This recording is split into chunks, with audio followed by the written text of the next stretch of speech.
I realized my childhood had been carefully invented the moment I saw a name that was never supposed to exist in my life. I was in my late 20s, sitting alone in my mother's apartment, sorting through paperwork she had asked me to organize while she was out.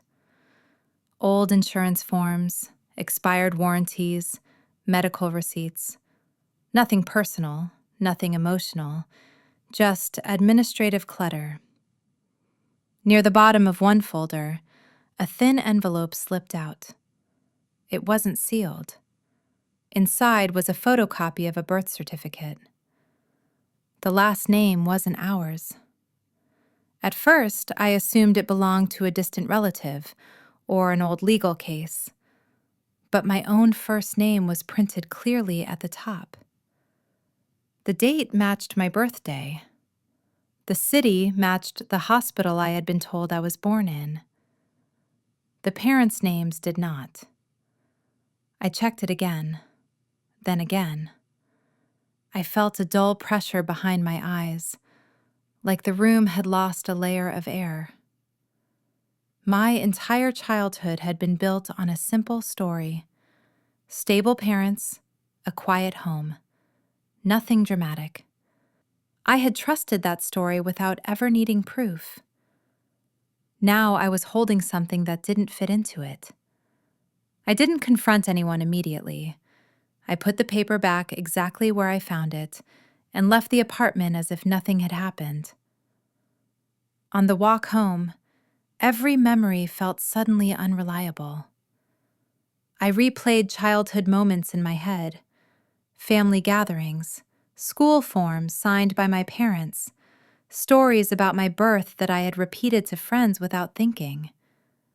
None of it felt false before. Now all of it felt staged. I searched for explanations that wouldn't fracture everything.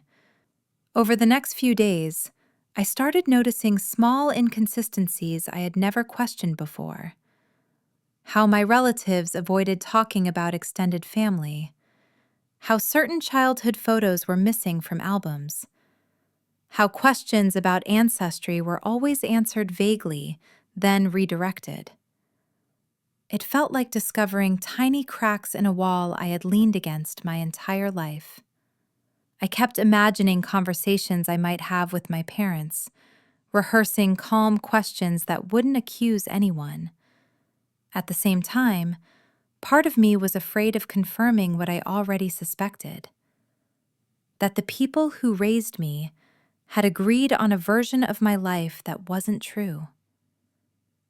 A week later, I asked my mother directly. I didn't show her the document at first. I only asked if there was anything about my birth I should know that I didn't. She froze. Not confused, not curious. Frozen. The silence stretched long enough to become an answer. I took the paper out and placed it on the table between us. Her hand started to shake before she even touched it. She told me I wasn't biologically theirs, that I had been taken in during a complicated family crisis that no one wanted to talk about, that my biological parents had disappeared shortly after I was born, that the legal paperwork had been handled quietly, imperfectly, quickly. They had planned to tell me someday. Then years passed. Then it became harder. Then it became easier to protect the story than to risk breaking it. I listened without interrupting.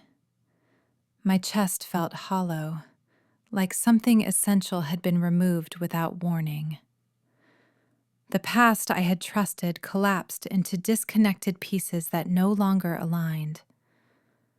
I began asking questions they couldn't fully answer. Names they barely remembered. Details that had been intentionally forgotten. There was no satisfying closure waiting at the end of the explanation. Only partial truths and long silences. After that conversation, the house didn't feel like home anymore. The furniture was the same. The walls were the same. but the emotional geography had shifted. My sense of belonging loosened. Family gatherings felt slightly misaligned, like I was standing half a step outside of my own life. Trust became cautious. Not broken completely, but permanently altered. I started carrying the knowledge alone. Some truths don't arrive loudly. They arrive quietly and rearrange everything without asking permission. I still live inside the same body, the same routines, the same relationships, but the foundation underneath them is different now. My past no longer feels fixed. It feels edited. If this story felt familiar, there are more like it here.